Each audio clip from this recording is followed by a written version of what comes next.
There's a lot of ag land that's not going to be put into use next year because the farmers pledged their water to the contract instead of pledging the water to the farm. So a lot of these guys are big landowners. Farmers lease that land from those landowners, and they just tell them next year you're not going to lease the land. We sold the water rights because we're getting more money to sell the water than let you pump it and use it for the farm. So that's where it's coming from. It's not that water was found; it's that the water is being repurposed. It's going to affect the price of food going forward. That's why I always tell people 2022 is not the year to look for food shortages. It's 2023 into 2024, which is going to be the problem years.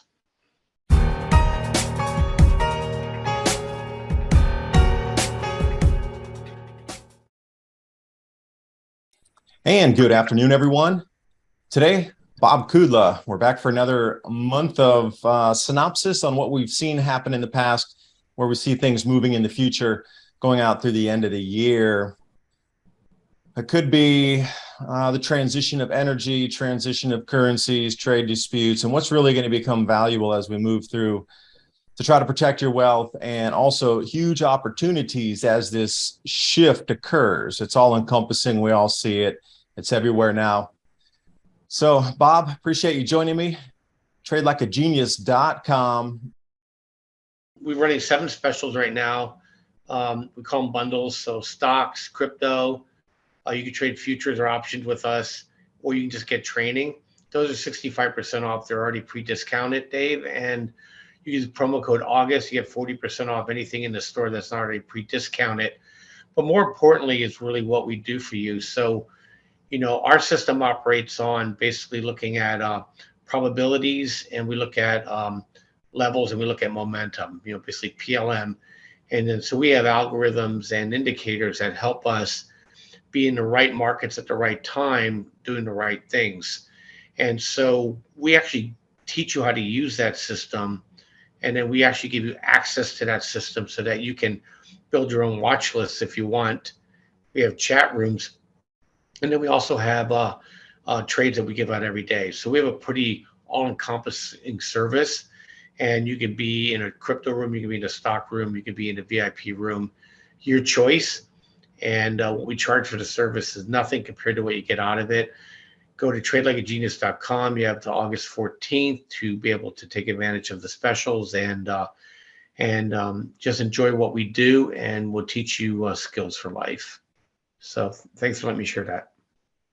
Yeah, it's going to take a combination of all of us sharing different knowledge. And I don't have the skill sets for some things. Bob and his crew over there have different sets of skill sets. And as the old riverboat captains did in the Mississippi, they knew their section of the river better than anybody else and could guide through the troubles, because nobody can know everything at one time. But think about all that knowledge and repository in one place that can help guide through what I really believe is a financial collapse coming, in just a different way of world that we're going to be wandering into. So I hope you get something out of what we're going to talk about for the next couple minutes. And I think we're going to start right here. Everybody's thing that they do every day: food. We all need to eat. Everybody's got a mouth. We all eat. That's the one that looks like it's ready to move. Wheat looks dead, and soybean just had a big move. So mosaic's breaking out again. We probably have another year on that one. And we also have the shippers are doing outstanding. So that's kind of where I'm focused right now. So looks like the La Nina is going to break here in California finally.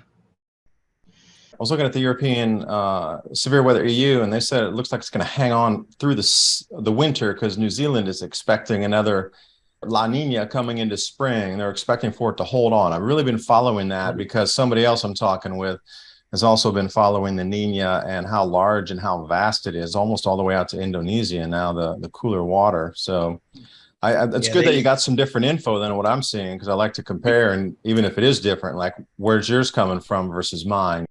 I'll retweet it for you. It came out, guy I follow, it came out today, mostly back to neutral. They're looking for a Modaki anyway, so it should be really rainy regardless. Yeah, and all the winter forecasts have come out for the U.S. and Europe. going to be blistering cold. They called it like hibernation glacial event all through like North Dakota, South Dakota, Minnesota, down into that central Nebraska area. And this side all freezing cold, but then out where you are, it's like kind of mild and a little bit drier. We'll see. We'll see. Well, we can't have many more years like that. So here's All what right. happened, Bob. It seems that some of the older traders have come back in from way back in the day, that they retired already. They've been out of the game for like 10 years plus. They're piling back in, but they want the physical because they used to be the corn pit guys. They're pulling back in and they want to take physical delivery on the corn, and they won't accept the cash settle. They've just offered him again on Monday, cash settle. They're like, we're standing for delivery. We've already told you we're standing for delivery. This comes up in September 16th.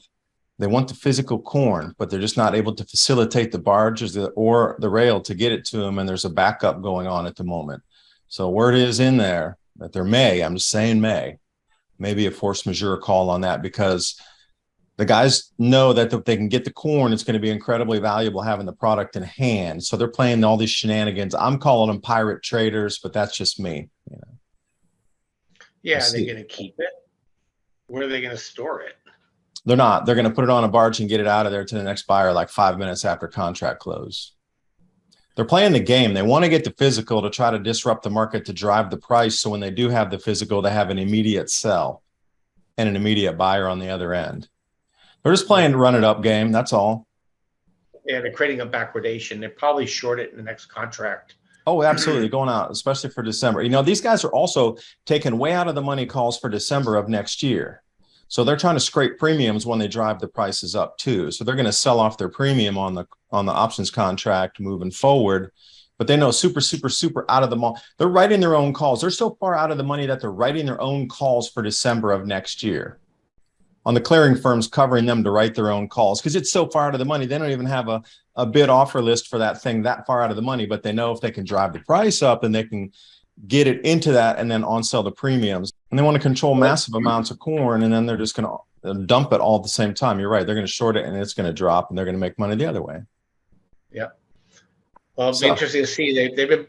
These traders have been blowing up a lot of these metal exchanges and stuff like that too. They're going to get to the point where you're going to have to actually be an industry buyer. You know what I mean? Mm-hmm. You just can't be a speculator, or an industry seller. Like a lot of these guys will just come in and they're just financials. They're not, they're not in there to sop up the supply. They're in there to basically control the inventory. So those guys, you're going to see all these exchanges go that way because there's just too much money sloshing around trying to blow these contracts up. You're talking metals, miners, metals, precious metals, and commodities. They're just there's so much cash out there. They can blow up all these smaller, markets. The only market they struggle with is oil. So because oil's too big. So something nefarious this way comes, and if they can do it on the corn in September, they're going to run it again in December for the wheat delivery. Now, beans have already run too much in November for them to catch up, and apparently the opportunity's been lost on the November bean delivery. But yeah, well, we'll watch it though. Maybe it's a trade for us. So could be. That's just a distant early warning from the guys up there that I know from this that have gem seats out there on the CME. Well, that's why it showed up on my system as a buy. So. Yeah, you should be if you're looking at it like the 200-day, you should see some turning going on right now. It should just start eking around a corner. Give it another week or two, and you definitely see some movement on the long term. Yeah, corn. I'm only interested in the cash corn 600, 650. Oh, hold on. Yeah, I don't know how many cents it moved today. I wasn't really paying attention. I know soybean is doing the opposite of what it should do. It should drop in the harvest quarter, but it's increasing in price. I'm like, what in the hell? Like these things are increasing in the harvest time, which is usually the opposite. I'm trying to make head, I was hoping I could ask you today, like head or tails of this, because I just don't get it. Why the prices keep rising when we're coming in to not a glut, but an oversupply for these few months when we get into harvest, but it's going up. But looking at corn, corn came off the low here on the 23rd, 582.10. It says 630. It's still in, that move hasn't happened yet, but if it breaks over 651.92, then you can see a pretty good move up again. but it's painting an inverted head and shoulders. So you're looking at a move from 582 to 680. So another $100 move. So 750. Yeah, this is a CFD. This is corn cash CFD. So an inverted head and shoulders pattern, that would be a breakout upward then versus a regular head and shoulders where it breaks down on that second shoulder pattern, right? Yeah, right. So we're looking at, but it needs to get over 680. And when it gets 680, it'll move up another 100 points. So Okay, another 100 I cents don't know up. what, if I look at the ETF, which is the corn fund, is sitting at 2486. It has inverted head and shoulders too. So if anybody wants to make a quick 10%, they should be buying corn. Actually, if it crosses over here, we should get a buy. So 2486 from 23, $26 on ETF. But I don't know if it'll squeeze. Obviously if it squeezes, but that's what the math is telling me now. So, but wheat looks like it's well supplied right now. Soybean looks well supplied in the market right now. The cattle, even though prices are down here in California, I think it's because there's a lot being slaughtered. But it looks like going forward, there's supplies coming off the market. So, Okay, and I had one last question for you. If they do a force majeure call, however long that is, up on the CBOT for the corn delivery, how does that affect your ETF there? They're going to have to stop trading because they don't have price discovery, and they'll have to lock that market up immediately then? Like, I don't know if they could continue to trade if the CBOT, where the corn supposedly is coming from, like, how does that work on the general market then? no, in fact, it'll probably make prices go higher because they just like with if you had to do force majeure on gold, they just settle in dollars. It'll just be settled in dollars. Those guys are just going to get a bunch of dollars instead of getting a barge. Okay, so they may have to scramble because they shorted the market for the next contract out, right? So if they get a bunch of cash, they can't deliver anything to that buyer. Yeah, and then see, this is that you just answered my question. Thank you, because that's exactly what they said. And I was talking to them. If it goes just what you said, force majeure and whatnot, that they're going to go directly out to the silos and start bargaining with them to take that, cut out that middle and go straight to the silos or go straight to the grain operators. And apparently Cargill owns an enormous amount of that. So it's sort of a monopoly pricing at that point, because they're going directly to Cargill and just cutting out all other prices. And, it's going to be an individual basis for the buy at that point. And then you get into all these other problems if that's truly going to happen, or if it would, prices will come down because the speculators, they don't want the cash, right? Because they're already contracted with these guys, right? If they can't deliver, contracts are going to be broken. Price will come down short term. You're going to get a balance change. The contract in the future will probably go up. So just like if you have a car for me to buy, right? If you don't have the car anymore, I don't care how much cash you have, right? It means nothing to me as a buyer. So and the clearing firms are going to get fined per day on a non-closure on that contract until they can facilitate. Farmers would be better off, I think, but they'll still get fined if they can't fill in on that contract. Yeah. Well, the bottom line is there more corn than buyers, or is there more buyers than corn? So more buyers than corn currently. Yeah, so the price will go up. But I'm talking about end user buyers, not speculators. Look, the speculators, if they can't silo it, they're not buyers. Okay, it's the guy that's going to take that corn and turn it into sugar, or turn it into ethanol, or turn it into food product, or turn it into ag feed, right? Those are the buyers. So those are the guys that are gonna that really matter in terms of that. The speculative guys, if they, you may have, these guys have this barge, right? So then you got to look at the barge rates, right? What if these guys say, I don't need it? There's a barge shortage too right now. Nobody can explain where all these, barges have gone to. Again, like the rail car capacity just disappeared. 20% of all the rail cars in America just out in thin air. Well, they're somewhere, but where? That's the question. Yeah. All Same I'll with the say is barges. there's enough grain in the country right now. Oh, for sure. Absolutely. Absolutely there So is. But on the yeah, international market, and Bob, I've been following the Tonga ash fall really heavily in these last few months. And I'm on Mike Adams' TV program now, so I got my own Brighteon TV program, and I go every other Friday up to their studio and record in there. And the latest one I did was on the Tonga ash. Now, there's significant temperature data coming out showing there's been a 3 degree to 4 degrees Celsius drop on the high end of things. And, Mount Pinatubo cooled our planet 0.7 degrees, but this eruption, the ash was 2.5 times higher in the atmosphere than Pinatubo was. And now they're starting to see the effects of the volcanic, like afterglows and the temperature drops and the extremes that they've been seeing with record snowfall and record rainfall. So these traders are also keeping their eye on the Southern Hemisphere to see, can Brazil and Argentina, South Africa and Australia really produce at the level that could alleviate some of this shortage? And the answer is absolutely zero. Once they realize that, they're going to go into even more of a deficit because of the volcanic ash. This is like a year without a summer light version. And I presented all the data for a full hour on my findings of what I've been studying for the last, I've been following it since the eruption back in January. And it looks like there is significant cooling happening in certain regions, specifically Uruguay, Paraguay, Argentina, southern Brazil, South Africa, and parts of Western Australia. And you're seeing it. You're seeing it in the southern hemisphere. United States and Canada look golden right now. Europe, I don't know how the heat's affecting their grains over there, but Russia's having a good year too. So I've always said Russia is the marginal producer of wheat because we're pretty contracted out. Either we use it locally or we send it to China. You know what I mean?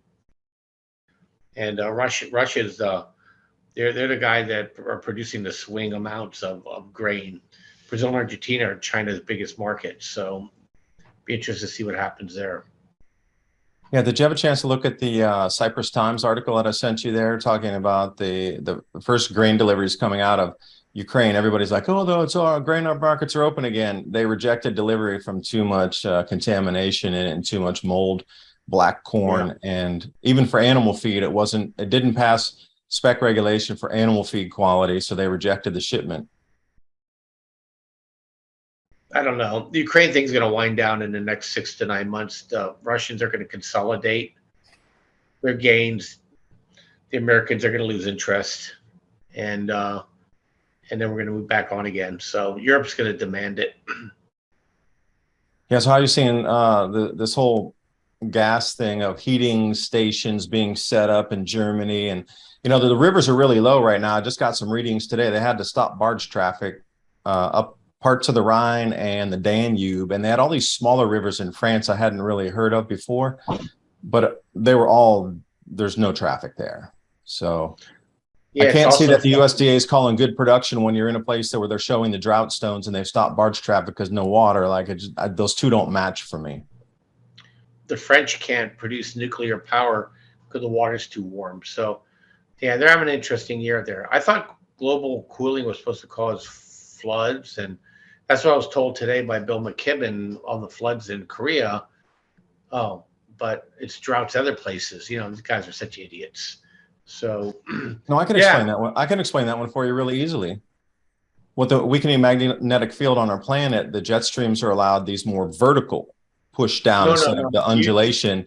And what they're doing is they're taking those cloud cells and bunching them up. So now these cloud cells are running into each other in the atmosphere and going out of their normal pattern. So they're dumping a river out of the sky, but then by the time they've wrung themselves out, they're moving over and that moisture is gone where it should be in another atmospheric pattern further down the globe. I was being rhetorical. They use whatever emergency, whatever disaster is global warming. That's all. It doesn't matter if it's flooding in Korea. Oh, that's global warming. If it's drought in France, it's global warming. I understand. We're getting extreme weather because we're having wiggly jet streams, but looks like the Southwest is going to come out of its. At least what I'm seeing, starting to come out of its La Nina. But anyway, they said even if we stay in La Nina, it should be a Madoki. La Nina, Yeah, which is still what's that term Madoki? You mentioned that, and I haven't even it's heard that before. well, it's if you look at the if you look at this the sectors, it's not just you just don't have El Nino and La Nina. It depends on like just like they look at the hurricane center, they kind of parse out the Pacific, and Hmm. it all depends on how deep and how wide the cooling and the heating is. But they call it the Madoki La Nina. If you look it up, you'll see that it's actually a wet rain event, even though we're in a La Nina year. But yeah, looks like we're coming out of it though, so we'll see. It's So does that mean what's that mean for the U.S. That more rainfall, crops will get this last couple of weeks or a month to mature in the field then with a little more precipitation? this is like December, January, February kind of event. Mm. The Southwest can't absorb another 2 years of this drought. So I fully expect it. Well, the monsoon season has been very strong this year, as you know, right? So we're getting a very strong monsoon season. In fact, we had a storm rip through San Diego yesterday. And so we had a hurricane that came right up the Pacific coast. It didn't really give a rain event to us, but usually those things spiral out towards Hawaii or curve into Mexico. And so, all you need is one of those to zip in through Arizona as a tropical event and probably could fill up Lake Mead in an hour. So, but we actually started seeing with these monsoons, Lake Mead actually had a slight rise in storage. So, which is very good. But we need a good strong Colorado rain season to support the basically the water infrastructure in the West. I'm surprised that California hasn't. We've had a couple water desal plants now, but the Greens are fighting it because all they care about is putting people into the caveman life. And so you have, LA can easily put 3 or 4 desal plants up there, and so you can start diverting water from the Colorado or storing it longer, so that we can avoid these situations in the future because we're going into the dry cycle. You know, One thing that people don't realize when they see these droughts is that, oh my God, 200-year drought. That's true, but if you look at the tree ring data or the stream data, it tells you that it has variability. So you may have 3 or 4 years of very low rainfall, and then you have 1 year just kick-ass rain, but the ground had no ability to really store the water like we can store the water. So, it only takes 1 or 2 back-to-back huge El Nino years to be able to survive 10 years or 15 years of drought, if you follow what I'm saying. And so they need to continue to create water storage or water desal. San Diego did it, cost 10% more for your water, but the price is locked in now because, it's guaranteed source. All it takes is, basically energy. And they're buying long-term contracts on natural gas and solar, whatever. So San Diego doesn't have to ever worry about a drought ever again. They decoupled. They got kicked off of the national water, and they got kicked out of Colorado river water because Arizona started taking their allocation, and they solved it that way. Boom, solved. So, Orange County probably could do it too. They're building a plant in Huntington Beach, but we need 2 or 3 of them in LA and a couple in San Francisco too. If they really want to save the snail darter, throw a couple desal plants up there and you'll be fine. So, Well, let me ask you about this water futures in California. Apparently, it reached some record high price over the last 2 weeks. So how is it that they're able to put together a water futures contract for me, I'm still baffled how they're able to guarantee yeah, that they even have the supply when we're talking about droughts and floods. Obviously, if there's flood, yeah, there's more water, but yeah, you're living right in the center of that with this water yeah. futures contract market.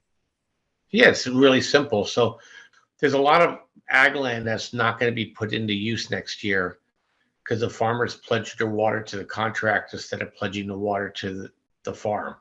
So a lot of these guys are big landowners.